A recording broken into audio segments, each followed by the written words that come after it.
আমি একটু কাজ করতেছি, এটা রিজার্ভ ট্যাঙ্কে প্রেসার কমে গেছিল, কাজ করার পরে পানি ফোর্স আসতেছে।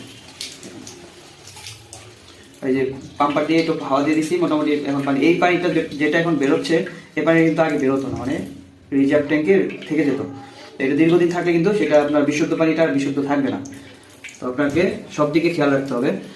পানি ফিল্টার ইউজ করলে অবশ্যই সব দিকে খেয়াল রেখে আপনার পানি খেতে হবে।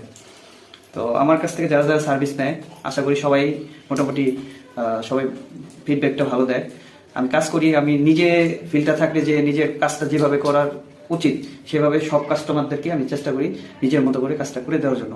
আর যেটা দেখতেছি এটা সার্ভিসিং করে দিলে ভালো হবে, সেক্ষেত্রে আমি দেখা যাচ্ছে আমি সার্ভিসিং করে দেওয়ার চেষ্টা করি, না হলে তখন চেঞ্জ করতে বলি যে আপনি এটা সম্ভব না, আপনি এটা চেঞ্জ করে দেবেন। তো এভাবে আমি সার্ভিস দিচ্ছি আপনাদের। ভালো থাকবেন। যার যার সার্ভিস লাগে আমাদের একবার একটা সার্ভিস নিয়ে দেখুন আমার কাছ থেকে, আশা করি ইনশাআল্লাহ ভালো লাগবে।